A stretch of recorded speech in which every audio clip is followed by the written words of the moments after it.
Hello everyone, welcome to 360 Tamil. இன்னைக்கு இந்த வீடியோல கிரைம் பேட்ரோல்ல இருக்க ஒரு பர்టిక్యులர் எபிசோடோட கதையை பத்தி தான் பார்க்க போறோம். கண்டிப்பா இந்த கதை உங்க எல்லாருக்குமே பிடிக்கும் நம்புறேன். இந்த கதை ஹிந்தில மட்டும் தான் இருக்கு, தமிழ்ல இல்ல. அதனால மேற்கொண்டு கண்டினியூ பண்ணி பாருங்க. இந்த எபிசோடோட பிளாட் என்னன்றதை நான் சொல்றேன். விலை மாதுகள் தொடர்ச்சியா கொல்லப்படுறாங்க. விலை மாதுகளை குறி வச்சு கொல்றது யாரு அப்படின்றத போலீஸ் விசாரிக்கிறாங்க. கடைசியில குற்றவாளி யாருன்றதை கண்டுபிடிச்சாங்களா இல்லையான்னு சொல்ற கதை தான் இந்த கதை. கண்டிப்பா உங்களுக்கு பிடிக்கும் நம்புறேன்.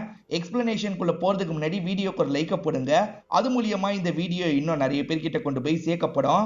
மேற்கொண்டு டைம் வேஸ்ட் பண்ணாம நம்ம நேரடியே எக்ஸ்பிளனேஷனுக்குள்ள போயிடலாம். எபிசோடு ஸ்டார்டிங் சீனே ஒரு ஹைவேஸ் ரோட்டை நமக்கு காட்டுறாங்க. இந்த இடத்துல ஒரு விலை மாது நின்னுட்டு இருக்காங்க. கையில குழந்தைய வச்சு தான் நின்னுட்டு இருக்காங்க. அந்த வழியா ஒரு லாரி டிரைவர் வந்துட்டு இருக்காரு. இவங்களுமே சிக்னல் கொடுக்குறாங்க. அவருமே ஒன்னா இருக்கலாம்னு நினைக்கிறாரு. அதனால லாரியை இந்த இடத்துல ஓரம் கட்டிட்டு இருக்காரு. இந்த லேடி இருக்காங்கல்ல, குழந்தைய ஒரு இடத்துல தூங்க வச்சிடுறாங்க. அதுக்கப்புறம் தான் இந்த நபர் கூட ஒன்னா இருக்கிறதுக்காக வராங்க. ரெண்டு பேருமே லாரியில வச்சு ஒன்னாலாம் இருந்துட்டு இருக்காங்க. அந்த நபருமே காசெல்லாம் கொடுத்துட்டு இங்க இருந்து கிளம்பிடுறாரு. இந்த லேடி இருக்காங்கல்ல, குழந்தைய பார்க்கலான்ற மாதிரி வந்துட்டு இருக்காங்க. அப்புன்னு பார்த்து ஏதோ ஒரு மர்ம நபர் இவங்களை அட்டாக் பண்றாரு. இவங்களுமே விட்டுன்னு கெஞ்சி கேட்கறாங்க. ஆனா அந்த நபர் இவங்களோட கதையை முடிச்சிடுறாரு போல. கதையை முடிச்ச நபர் இவங்களோட தாலி செயினை பிச்சுட்டு போயிடுறாரு. இப்ப கொஞ்ச நேரத்துல தகவல் கிடைச்சு போலீஸ் இந்த இடத்துக்கு வராங்க. ஆக்சுவலா இந்த வழியா ஒரு நபர் போயிட்டு இருக்கும் போது குழந்தை அழுவுற சவுண்டு கேட்டிருக்கோம். செக் பண்றதுக்காக வந்திருப்பாரு. அப்பதான் இந்த லேடி இறந்து போயிருக்கிறது தெரிய வந்திருக்கும். அதனாலதான் இன்ஃபார்ம் பண்ணிருக்காரு போல. இப்ப அந்த லேடியோட பாடி எல்லாம் பார்த்துட்டு இருக்காங்க. இதுக்கு முன்னாடியே இதே மாதிரி ஒரு கொலை நடந்திருக்கு, அதே மாதிரி நடந்திருக்கேன்ற மாதிரி யோசிக்கிறாங்க. இதுக்கு முன்னாடி கொல்லப்பட்டதான் விலை மாதுவா தான் இருப்பாங்க. ஏதோ ஒரு கயிறை வச்சு இவங்க கழுத்தை நெரிச்சு சாவடிச்சிருக்கிறது தெரிய வருது. இதுக்கு முன்னாடி ஒரு விலை மாது இறந்து போனாங்கல்ல, அவங்களோட கழுத்தை நெரிச்சு தான் சாவடிச்சிருப்பாங்க. இவங்க கிட்ட இருக்க காசை கூட அவன் எடுத்துட்டு போயிருக்க மாட்டான். சோ வேணும்ட்டே தான் இவங்களை கொலை பண்ணிருக்கான். இதுக்கப்புறமும் இது நடக்க வாய்ப்பு இருக்கு, கவனமா இருக்கணும்ன்ற மாதிரிலாம் யோசிக்கிறாங்க. கொலை பண்ண நபர் தாலி செயினை புடுங்கிட்டு போனாரு பாத்தீங்களா, ஒரு கபோர்டுக்குள்ள போடுறாரு. ஏற்கனவே அதுல ஒரு தாலி செயின் இருக்க மாதிரி நமக்கு காட்டுறாங்க. சோ ரெண்டு கொலையை இந்த நபர் தான் பண்ணிருக்காரு போல. இப்ப போஸ்ட்மார்ட்டம் ரிப்போர்ட் உங்களுக்கு வந்துருது. ஒரு கயிறை வச்சுதான் நெரிச்சு சாவடிச்சிருக்காங்கன்றது உங்களுக்கு கன்ஃபார்மா தெரியுது. அந்த கயிறு பச்சை கலர் அப்படின்றது உங்களுக்கு தெரிய வருது. காரணம் நெரிக்கும் போது அதுல இருக்க பெயிண்ட் இருக்கு பாத்தீங்களா, லைட்டா ஒட்டி இருக்கு. அது மூலியமா தான் அது பச்சை கலர் கயிறுன்றதை இவங்க கண்டுபிடிக்கிறாங்க. எதுக்காக விலை மாதுவை இவன் டார்கெட் பண்றான் அப்படின்ற மாதிரிலாம் இன்ஸ்பெக்டர் அசிஸ்டன்ட் கிட்ட பேசிட்டு இருக்காரு. அப்ப குழந்தைய தூக்கிட்டு லேடி கான்ஸ்டபிள் வராங்க. அழுதுகிட்டே இருக்குன்ற மாதிரிலாம் சொல்றாங்க. இன்ஸ்பெக்டர் இருக்கார்ல, விளையாட்டெல்லாம் காமிச்சு அந்த குழந்தைய ஓரளவுக்கு நார்மல் ஆக்குறாரு. இந்த குழந்தையோட லைஃபே போயிருச்சுன்ற மாதிரி ஃபீல் பண்றாரு. என்ஜிஓல போய் ஒப்படைச்சிருங்கன்ற மாதிரி சொல்றாரு. லேடி அசிஸ்டன்ட்டும் கிளம்புறாங்க. இப்ப வடப்பாவுலாம் விக்கிற ஒரு நபரை காட்டுறாங்க. இவர் பேரு மகேஷ் அப்படின்றது. ஒரு பையன் சும்மா வடப்பாவு கேட்கிறான். அசிஸ்டன்ட் இருக்கார்ல, இங்க இருந்து போடான்ற மாதிரி விரட்டி விட்டுட்டு இருக்காரு. ஆனா மகேஷ் இருக்கார்ல, எதுக்காக விரட்டி விடுற, அவனுக்கு ஒன்னே ஒண்ணு சும்மா தான்ற மாதிரி சொல்றாரு. நீங்க எப்ப பாரு இப்படிதான் நான் பண்றீங்கன்ற மாதிரி இந்த பையன் இருக்கான்ல, சும்மாவே அந்த பையனுக்கு தந்து அனுப்புறான். மகேஷ் ரொம்ப நல்லவருன்ற மாதிரி காட்டுறாங்க. இப்ப பிருந்தான்னு ஒருத்தங்களை காட்டுறாங்க. இவங்க ஹஸ்பண்டை விட்டுட்டு போயிருப்பாரு. இப்ப பொண்ணு கூட அண்ணன் வீட்டுல தான் இவங்க ஸ்டே பண்ணிட்டு இருக்காங்க. இவங்க மகேஷை லவ் பண்றாங்க போல. பொண்ணுக்கும் மகேஷை பத்தி தெரிஞ்சிருக்கு. மகேஷ் அங்கிள் எப்ப வீட்டுக்கு வருவாரு அப்படின்ற மாதிரிலாம் கேட்டுட்டு இருக்கா.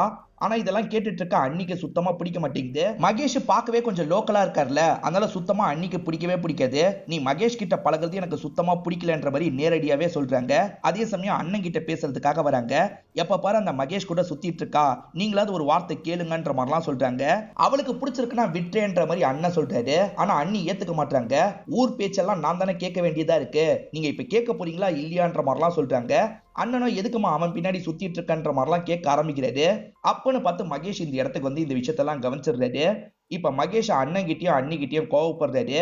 அண்ணன் இருக்கார்ல, தங்கச்சிக்கு போட்ட நகை எல்லாத்தையும் அடகு வச்சு காலி பண்ணிருப்பாரு. அதனால தான் ஹஸ்பண்டை விட்டுட்டே போயிருப்பாரு. அப்பத்துல இருந்து அண்ணன் இருக்கார்ல, வீட்டுல வேலைக்காரி மாதிரி தான் யூஸ் பண்ணிட்டு இருக்காரு. இந்த மாதிரி என்னோட பிருந்தாவை டார்ச்சர் பண்ணிட்டு இருக்கீங்க, பத்தாததுக்கு பேசி வேற டார்ச்சர் பண்றீங்களா, இதுக்கப்புறம் பிருந்தா கிட்ட கோவமா பேசுனீங்க, நான் மனுஷனா இருக்க மாட்டேன்ற மாதிரிலாம் மகேஷ் சொல்றாரு. மகேஷை பார்க்கும் போது லைட்டா அண்ணன் பயப்பட தான் செய்யறாரு. இதுக்கப்புறம் இந்த மாதிரிலாம் நடக்காதுன்ற மாதிரி சொல்றாரு. பிருந்தா எந்த பிரச்சனைனாலும் என்கிட்ட சொல்லுன்ற மாதிரி மகேஷ் கிளம்புறாரு. ஹைவேஸ்ல வந்துட்டு இருக்க ஒரு பெரியவருக்கு அர்ஜென்ட்டா பாத்ரூம் வருது. இவருமே ஒதுங்கிறதுக்காக போறாரு. அந்த இடத்துல பார்த்தா ஒருத்தங்க இறந்து போயிருக்காங்க. அவங்க விலை மாது மாதிரி தான் தெரியுது. இவருமே தகவலை பாஸ் பண்ணிடுறாரு. கில்லர் இருக்கான்ல, இன்னொன்னு தாலி செயினை ஒரு கபோர்டுக்குள்ள போடுறான்.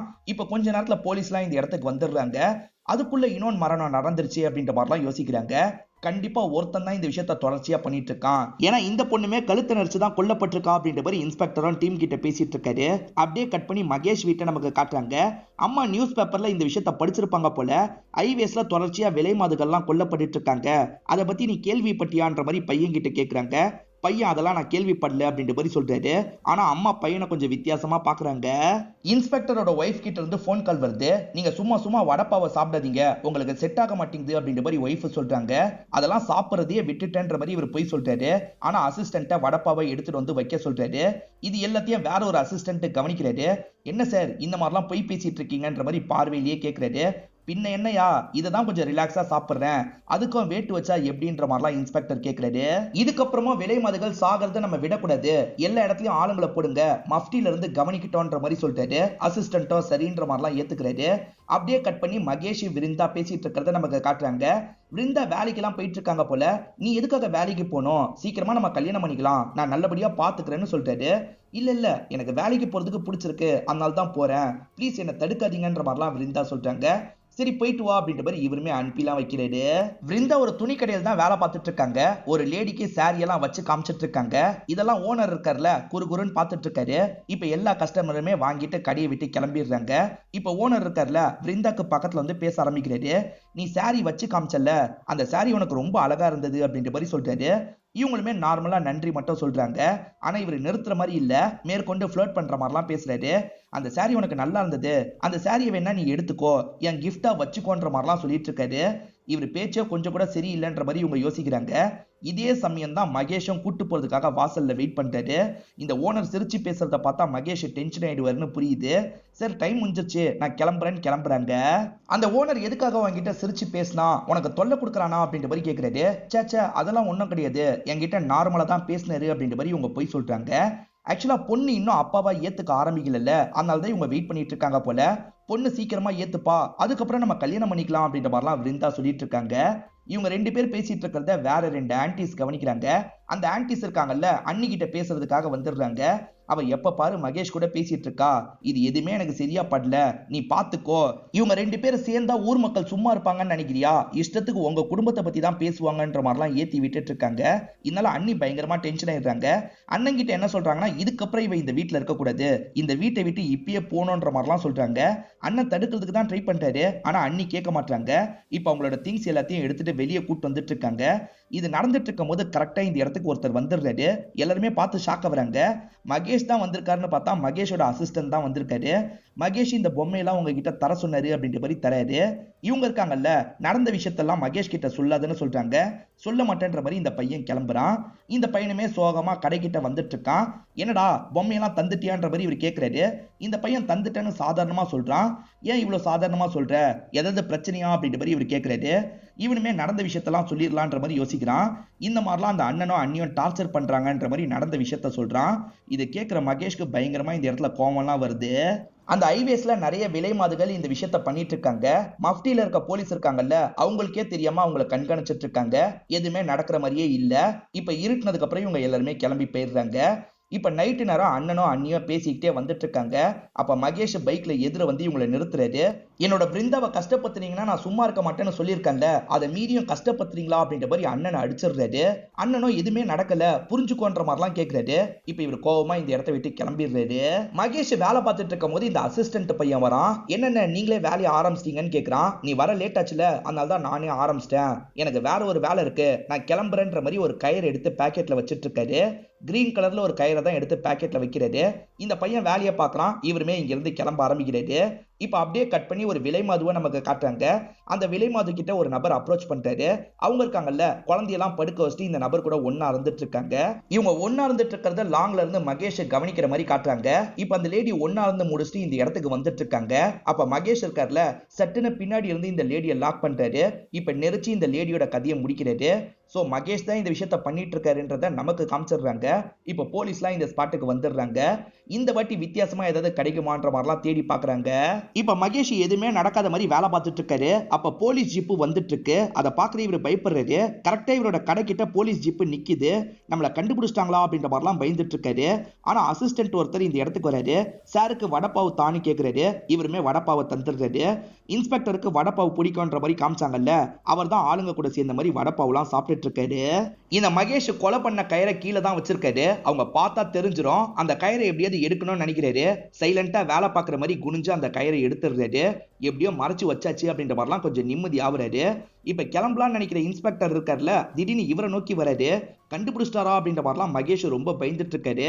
ஆனா வந்த இன்ஸ்பெக்டர் இருக்கார்ல, வடப்பாவு நல்லா பண்றப்பா, இதே மாதிரி டேஸ்ட்டை மெயின்டைன் பண்ணு அப்படின்ற மாதிரிலாம் பாராட்டிட்டு கிளம்புறாரு. நல்ல வேலை நம்ம மேல சந்தேகம் வரலன்னு இவரும் நிம்மதி ஆகுறாரு. இப்ப மகேஷ் இருக்கார்ல, தாலி செயினை கபோர்ட்ல போடுறாரு. இப்ப சட்டுன்னு அம்மா பின்னாடி வந்து நிக்கிறாங்க. நடக்கிற கொலைக்கு நீ தானே காரணம், உண்மையை சொல்லுன்ற மாதிரி கேக்குறாங்க. ஆமா நான் தான் காரணம், இதுக்கப்புறமும் நிறைய கொலை பண்ணுவேன், உங்களுக்கு என்ன அப்படின்ற மாதிரிலாம் இவர் கோவமா கேட்டுட்டு இருக்காரு. இப்ப எதையோ நினைச்சு ஃபீல் பண்ணி அழுகுறாரு. எதனால இவர் கொலை பண்றாரு அப்படின்றது கிளியரா தெரியல. போக போக தான் தெரியும் போல. கடைசியா ஒரு பொண்ணு இறந்து போனாங்க பாத்தீங்களா, இதுல ஏதாவது க்ளூ கிடைக்குமான்ற மாதிரி இவங்க விசாரிச்சிருப்பாங்க. போஸ்ட்மார்ட்டம் ரிப்போர்ட்லயே உங்களுக்கு ஒரு க்ளூ கிடைக்குது. அது என்னன்னு பாத்தீங்கன்னா, கயிறை வச்சு நெரிச்சிருக்காங்க. அதே சமயம் அந்த கயிறுல யூஸ் பண்ண எண்ணெய் இருக்கு. அதாவது திரும்ப திரும்ப யூஸ் பண்ணுவாங்கல்ல, அந்த மாதிரி எண்ணெய் இருக்குன்றது உங்களுக்கு தெரிய வருது. ஏன்னா மகேஷ் கொஞ்சம் வேலை பார்த்திருப்பாரு, அதுக்கப்புறம் போன மாதிரி தான் காமிச்சிருப்பாங்க. அதனால தான் எண்ணெய் ஒட்டி இருக்கு போல. பஜ்ஜி சுடுறவங்க, வடப்பாவு செய்யறவங்க தான் இதை பண்ணிருக்க வாய்ப்பு இருக்கு போல. அந்த மாதிரி கடையில எல்லாம் கொஞ்சம் விசாரிச்சு பாருங்கன்ற மாதிரிலாம் இன்ஸ்பெக்டர் சொல்றாரு. அசிஸ்டன்ட்டோ சரின்ற மாதிரி ஏத்துக்கிறாரு. இப்ப மகேஷ் இருக்காருல, அவங்கள கூட்டு போறதுக்காக வெயிட் பண்ணிட்டு இருக்காரு. ஓனர் பேரு கிரீஷ் அப்படின்றது. ஓனர் ஷட்டரை சாத்துறாரு. சார் எதுக்காக சார் ஷட்டரை சாத்துறீங்கன்ற மாதிரி விருந்தா கேக்குறாங்க. விருந்தா கிட்ட எல்லை மீறி நடக்கிறதுக்கு ட்ரை பண்றாரு. இப்ப என்ன ஷட்டர் சாத்தி இருக்குன்ற மாதிரி மகேஷும் பார்த்து ஷாக் ஆயிருந்தாரு.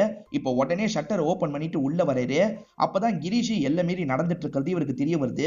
என்னடா பண்ணிட்டு இருக்க அப்படின்ற மாதிரி கிரீஷை போட்டு பயங்கரமா அடிச்சிட்டு இருக்காரு. வாங்க கிளம்பலான்ற மாதிரி விருந்தா இருக்காங்கல்ல, அங்க இருந்து கூட்டு வந்துடுறாங்க. எதுக்காக இந்த விஷயத்த முன்கூட்டியே சொல்லலன்ற மாதிரி மகேஷ் கேக்குறாரு. பொண்ணா பிறந்துட்டா இந்த மாதிரி நிறைய நடக்க தான் செய்யுது, அட்ஜஸ்ட் பண்ணி தான் போக வேண்டியதா இருக்கு, அதனால தான் சொல்லல அப்படின்ற மாதிரிலாம் இவங்க சொல்றாங்க. நம்ம சீக்கிரம் கல்யாணம் பண்ணிக்கலான்ற மாதிரி சொல்றாங்க. இவருமே சந்தோஷப்படுறாரு. இப்ப அசிஸ்டன்ட்டும் டீமும் சேர்ந்த மாதிரி ஒவ்வொரு கடையா வந்து விசாரிச்சுட்டு இருக்காங்க. சில கடையில கயிறை கூட யூஸ் பண்றாங்க, ஆனா வேற வேற கலர்ல இருக்கு. இவங்களுக்கு வேண்டியது கிரீன் கலர்ல, அதை யூஸ் பண்றவங்க யாருன்ற மாதிரி விசாரிக்கணும்ன்ற மாதிரிலாம் இவங்க யோசிக்கிறாங்க. அந்த மாதிரி விசாரிக்கும் போது மகேஷோட கடைக்கும் வராங்க. ஆனா கடை மூடி இருக்கு.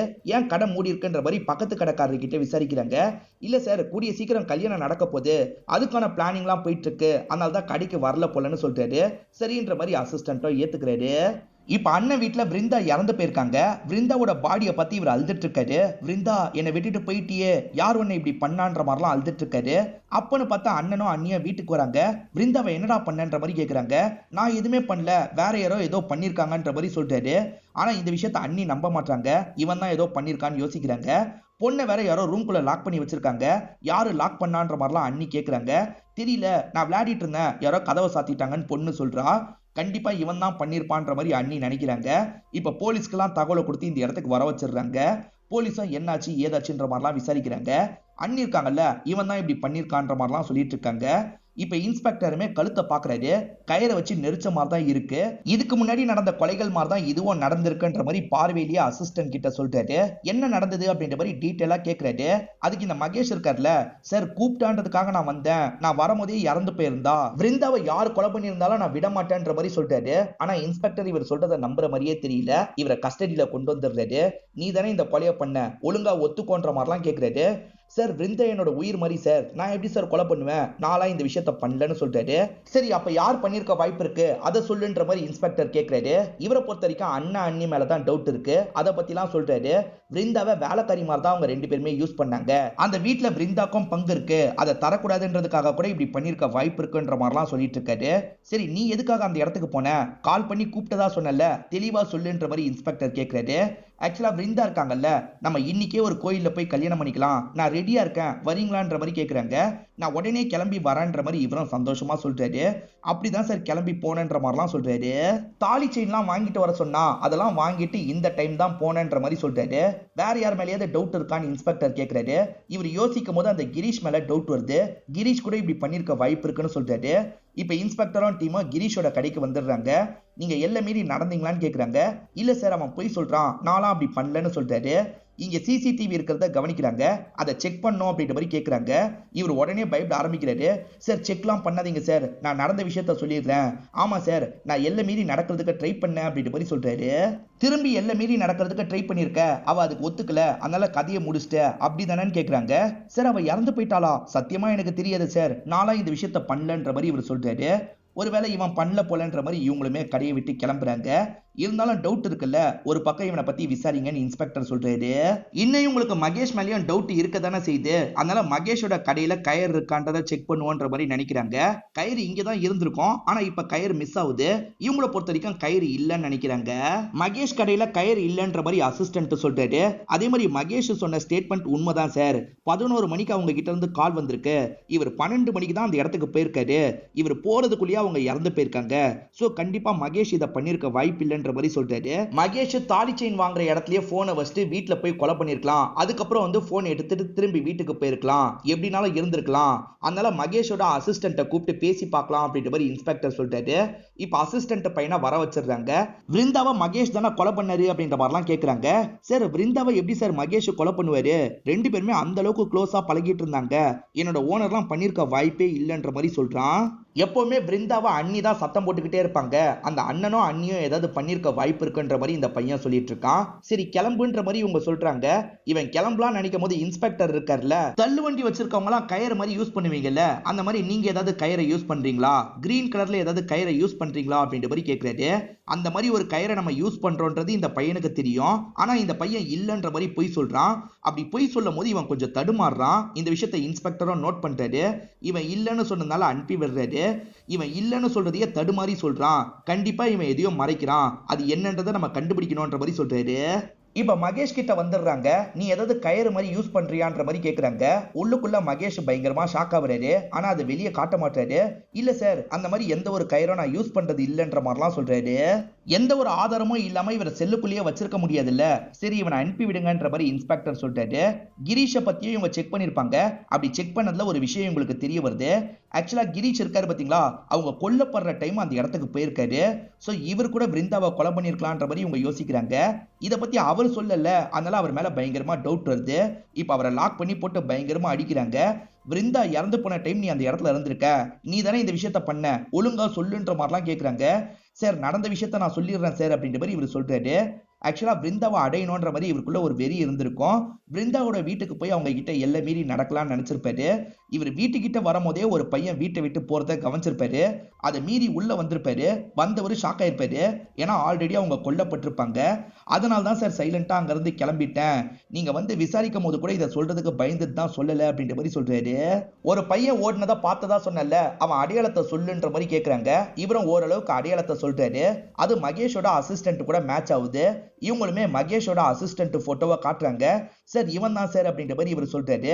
சரி அந்த அசிஸ்டன்ட் வீட்டுல போய் செக் பண்ணணும்னு நினைக்கிறாங்க. வீட்டுக்கு வந்து செக் பண்றாங்க. அவன் வீட்டுல இருக்கிற மாதிரியே தெரியல.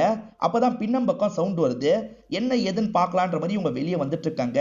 அந்த அசிஸ்டன்ட் பையன் இருக்கான்ல, எதையோ எரிச்சிருக்கான். போலீஸ் வராங்கன்னு தெரிஞ்சோன்னே இங்க இருந்து தெரிச்சு ஓட ஆரம்பிக்கிறான். இவன் என்ன எரிச்சிருக்கான்ற மாதிரி எடுத்து பாக்குறாங்க. பார்த்தா பச்சை கலர்ல ஒரு கயிறை தான் எரிச்சிருக்கான்னு தெரிய வருது. ஓடிட்டு இருக்க அவனை பிடிச்சிடுறாங்க.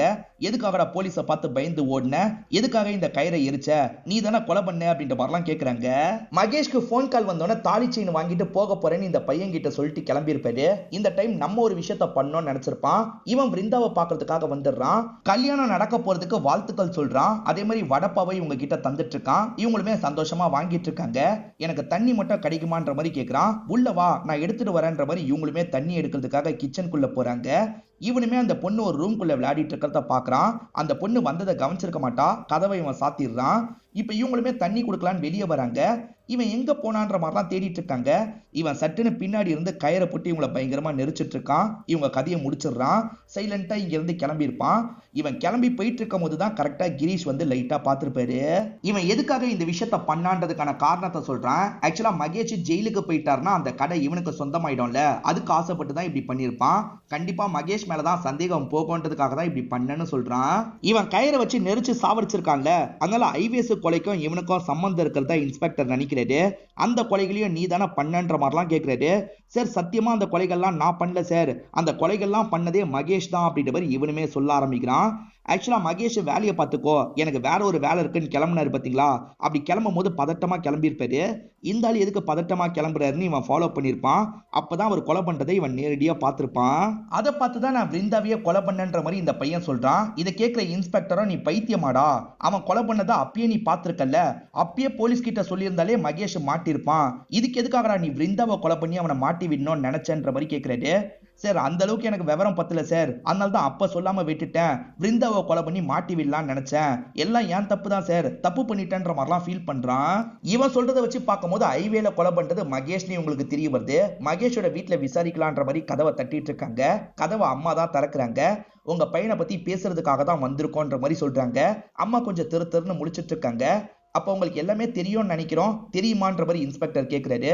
ஆமா சார், எனக்கு எல்லாமே தெரியும். என்னைக்காவது ஒரு நாள் இந்த நாள் வரும்னு நினைச்சேன், அது இவ்வளோ சீக்கிரம் வரும்னு எதிர்பார்க்கலன்னு சொல்றாங்க. பையன் தாலி செயின் எல்லாம் கலெக்ட் பண்ணியிருக்காருல, அதெல்லாம் அம்மா எடுத்து காட்டுறாங்க. என் பையன் இந்த மாதிரி பண்றதுக்கு நானும் ஒரு விதத்துல காரணம்ன்ற மாதிரி அம்மாவும் சொல்றாங்க. ஆக்சுவலா மகேஷோட அப்பா இருக்கார்ல, சின்ன பையனா இருக்கும் போதே இறந்து போயிருப்பாரு. இவங்க மகேஷை எப்படி வளர்க்கறதுன்னு தெரியாம அந்த வேலைலாம் பண்ணிருப்பாங்க. இவன் விலை மதுவோட பையன்ற மாதிரி நிறைய பேர் பேசியிருப்பாங்கல்ல, அதனால சின்ன வயசுல இருந்தே இவர் ரொம்ப வருத்தப்பட்டிருப்பாரு. அது மைண்டுக்குள்ள ஓடிக்கிட்டே இருக்கும். அதனால தான் இந்த மாதிரி விலை மதுகளை காலி பண்ணிட்டு இருக்காரு. ஏன்டா இப்படி பண்ற, நிறுத்துன்ற மாதிரி அம்மா சொல்லியிருப்பாங்க. அதுக்கு இவர் இருக்கார்ல, நான் உங்களையே சமயம் கிடைக்கும் போது காலி பண்ணுவேன்ற மாதிரி சொல்றாரு. இதை கேட்கிற அம்மா ஃபீல் பண்றாங்க. அவனை எப்படியும் கண்டுபிடிச்சிருவீங்கன்றதுக்காக தான் இப்ப மறைஞ்சிருக்கான் சார், கண்டிப்பா சமயம் கிடைக்கும் போது என்னையே கொலை பண்ணுவான்ற மாதிரி அம்மா சொல்றாங்க. சோ அம்மா மூலியமா தான் அவனை லாக் பண்ணுன்ற மாதிரி இன்ஸ்பெக்டர் யோசிக்கிறாரு. நீங்க ஒரு கோயிலுக்கு போனோம்னு சொல்றாரு. இப்ப ஆள் நடமாட்டம் அதிகம் இல்லாத ஒரு கோயிலுக்கு அம்மாவை போக வைக்கிறாரு. இவர் தள்ளி இருந்து கவனிச்சிட்டு இருக்காரு. அம்மா கோயிலுக்கு நடந்து போயிட்டு இருக்காங்கல்ல, அப்ப சட்டுன்னு சாமியார் மாதிரி ஒருத்தர் எதிர வராரு. எதிர வர்றது மகேஷ் தான். இப்ப சட்டுன்னு கத்தி வச்சு அம்மா கதையை முடிக்கிறதுக்கு ட்ரை பண்றாரு. அதுக்குள்ள ஒளிஞ்சிட்டு இருக்கவங்க இந்த இடத்துக்கு வந்துடுறாங்க. மகேஷை துரத்தி ஒரு இடத்துல புடிச்சிடுறாங்க. இப்ப மகேஷை போட்டு பயங்கரமா அடிக்கிறாங்க. எதுக்காக இந்த மாதிரிலாம் பண்றேன்னு கேக்குறாங்க. மகேஷும் காரணத்தை சொல்ல ஆரம்பிக்கிறாரு. மகேஷும் ஒரு பையன் கூட சேர்ந்து கோலி விளையாடிட்டு இருக்காரு. அந்த பையன் இருக்கான்ல, உன் அம்மா இந்த மாதிரி வேலை தான் பாக்குறாங்கன்னு சொல்றான். அப்படிலாம் இல்லன்ற மாதிரி மகேஷ் சொல்றாரு. நீ நம்பலியா, இரு உனக்கு காட்டுறன்ற மாதிரி அந்த பையன் இருக்கான்ல வீட்டுக்கு கூட்டு வந்து காட்டுறான். அம்மா அந்த மாதிரி வேலை தான் பண்ணிட்டு இருக்காங்க. இது தெரிஞ்சு மகேஷும் பயங்கரமா உடஞ்சு போயிருப்பாரு. அம்மாக்கள் ஏதோ ஒரு கஷ்டத்துக்காக இந்த மாதிரி வேலை எல்லாம் பண்ணிடுறாங்க. அதனால பசங்க தான் பெரிய அளவுல பாதிக்கப்படுறாங்க. அந்த பாதிப்பை என்னால தாங்கிக்க முடியல, அதுக்காக தான் இந்த மாதிரி பண்றவங்கள காலி பண்ண அப்படின்ற மாதிரிலாம் இவர் சொல்லிட்டு இருக்காரு. இப்ப இன்ஸ்பெக்டர் கொலைக்கான காரணத்தை கண்டுபிடிச்சிட்டாருல, இதோட இந்த கதையை நமக்கு முடிச்சிடுறாங்க. இந்த கதையில வந்த ட்விஸ்ட் அண்ட் டர்ன்ஸ்லாம் கண்டிப்பா உங்களுக்கு பிடிச்சிருக்கும்னு நம்புறேன். இந்த வீடியோ உங்களுக்கு பிடிச்சிருந்ததுன்னா லைக் பண்ணுங்க, கமெண்ட் பண்ணுங்க, மறக்காம 360 தமிழ் சேனலை சப்ஸ்கிரைப் பண்ணுங்க. தொடர்ச்சியா இந்த மாதிரி வீடியோக்கள் வந்துகிட்டே தான் இருக்கும்.